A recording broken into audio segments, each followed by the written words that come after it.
اسنیہ صاحب کیسے دیکھتے ہیں ساری صورتحال کو؟ حسینہ واجد کا اپنے عہدے سے مستعفی ہونا اور پھر اپنے پسندیدہ ملک اگر یہ کہا جائے کہ بھارت چلے جانا، کیسے دیکھتے ہیں ساری صورتحال؟ تو ابھی کی اطلاعات یہ ہیں کہ اس وقت جو ہے وہ چیف جسٹس کے گھر کا بھی محاصرہ کر لیا گیا ہے اور طلبہ نے وہاں پہ بھی اچھی خاصی جو ہے وہ حملہ کر دیا گیا، اور وہ اس چیز کے اوپر ڈیٹرمائنڈ ہے کہ کسی کو بھی اس ملک سے جو ہے وہ بھاگنے نہیں دیا جائے گا، چونکہ جو اہم شخصیات ہیں وہ راہ فرار حاصل کرنے کے لیے ہیں، لیکن طلبہ اتنے پرعزم ہیں کہ کسی کو بھاگنے نہیں دیا جائے گا کیونکہ ایئرپورٹ بھی بند کر دیا گیا۔ دیکھیں وہاں پر جو ڈیولپمنٹ ہو رہی ہے وہ میں سمجھتا ہوں کہ بہت میجر ڈیولپمنٹس ہو رہی ہے۔ سمپلی چینج آف گورنمنٹ وہاں نہیں ہوا یا حسینہ واجد کی گورنمنٹ نہیں ختم ہوئی، بلکہ یہ ایک آئیڈیالوجیکل وار ہے جو 1971 میں شروع ہوئی، انڈین رول، اور جس کے نتیجے کے اندر پاکستان دو لخت ہوا، اور جو آئیڈیالوجی بن کر سامنے آئی جو شیخ مجیب الرحمان لے کر آئے، اس وقت کی اندرا گاندھی نے، یعنی اس وقت کی جو وزیر اعظم تھی انڈیا کی، انہوں نے یہ جملے کہے تھے کہ ہم نے مسلمانوں سے 1000 سال کی غلامی کا بدلہ لے لیا اور دو قومی نظریہ جو ہے خلیج بنگال میں ہم نے ڈبو دیا یا بہا دیا۔ آج یہ بات روز روشن کی طرح نیا ہو چکی ہے، منکشف ہو چکی ہے،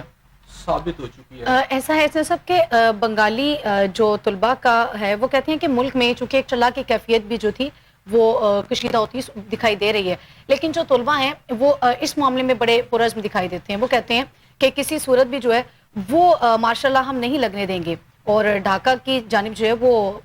لانگ مارچ کی کال بھی انہوں نے دے دی ہے۔ اب اتنی جو صورتحال ہے وہ کشیدہ ہو چکی ہے، اگر ماشاء اللہ کی صورت اختیار کر لی جاتی ہے تو پھر اس کے اوپر کس طرح کا یہ سارا میں اسی طرف آ رہا ہوں۔ میں بڑی اہم ایک بات آپ سے کرنا چاہ رہا تھا، وہ یہ تھا کہ 1971 میں جب بنگلہ دیش بنا تھا تو اس وقت اس لیے ہسٹری ضروری ہے کہ یہ انڈیا کی جو انڈیا نے جو کٹ پتلی حکومت وہاں پہ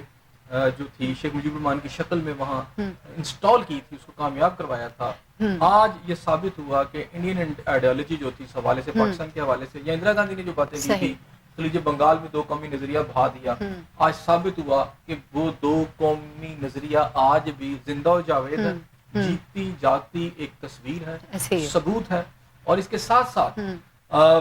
مسلمانوں کو جو انہوں نے کہا کہ ہم نے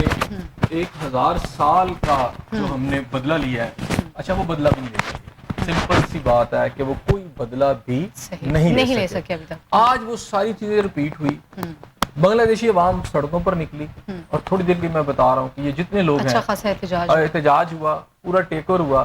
اور آج کے جو سمبل تھے اس جو ہلاکتوں کی تعداد ہے سب وہ اس وقت جو ہے وہ 300 سے زائد ہو چکی ہے، اور ابھی جو ہے وہ صورتحال مزید کشیدہ ہو رہی ہے، اس کی نارمل کی طرف تو بالکل بھی نہیں آ رہی، اور طلبہ اتنے پرعزم ہیں وہ پیچھے ہٹنے کو تیار نہیں۔ میں اس طرف آ رہا ہوں کہ یہ ابھی چیزیں رکے گی نہیں، آپ جو بات کہہ رہی ہیں میں اس طرف بھی آتا ہوں۔ بعد میں تھوڑا سا پھر ریپیٹ کر دیتا ہوں اس بات کو کہ بنگلہ دیش میں کیا ہوا۔ بنگلہ دیش میں جب پاکستان سے علیحدہ ہوا، بنگلہ دیش بنا مشرقی پاکستان، تو اس وقت انڈیا کی وزیر اعظم اندرا گاندھی نے یہ بات کی کہ جناب ہم نے آج مسلمانوں سے 1000 سال کی جو ہے غلامی کا بدلہ لے لیا اور دو قومی نظریہ ہم نے خلیج بنگال میں بہا دیا۔ اچھا، لیکن آج یہ ثابت ہو گیا کہ نہ وہ دو قومی نظریہ خلیج بنگال میں بہایا گیا، وہ آج بھی زندہ و جاوید ہے اور ایک سچ ہے، حقیقت ہے، اور اس وقت پورے آسمان پر بنگلہ دیش کے وہ چھایا ہوا ہے، سیاسی افق پر چھایا ہوا ہے۔ اور اس کے ساتھ ساتھ یہ کہ جو ایفرٹس بھی کی گئی، جو آئیڈیالوجی کی شکل میں، حسینہ واجد کی شکل میں، شیخ مجیب الرحمان کی شکل میں ایک کٹ پتلی حکومت انسٹال کی تھی، وہاں بنگلہ دیشی عوام نے اس کو مسترد کر دیا۔ بلکہ آج جب میں مناظر وہاں پہ دیکھ رہا تھا کہ شیخ مجیب الرحمان کے جب اس مجسمے کو لوگ گرا رہے تھے، توڑ رہے تھے، اس کی اس سمبل کو جسے آپ کہتے ہیں کہ شیخ مجیب الرحمان کے بارے میں کہ یہ بنگلہ دیش کے بانی ہے، رائٹ، تو آج ان کی عوام ان کے اس سمبل کو توڑ رہے تھے، یہ بتا رہے تھے اور انڈائریکٹلی یہ کہہ رہے تھے کہ پاکستان کو جو توڑنے کا انڈین پلان تھا وہ غلط تھا۔ عوام اس وقت بھی اس کو قبول نہیں کرتی تھی، عوام آج بھی اس کو قبول نہیں کرتی، اور آج عوام وہی چیزیں واپس آ گئیں۔ وہ جو مکتی بانی کی باتیں تھیں، مکتی بانی نے جو کچھ وہاں پر کیا اور جس طرح یہ ساری سازش کی گئی ہندو توا کی شکل میں، آج حسینہ واجد کو اسی انڈیا میں واپس بھاگنا پڑا، اور آج عوام جو ہیں ان کے جو سٹوڈنٹس ہیں، پوری نوجوان نسل جو ہے وہ سامنے کھڑی ہے۔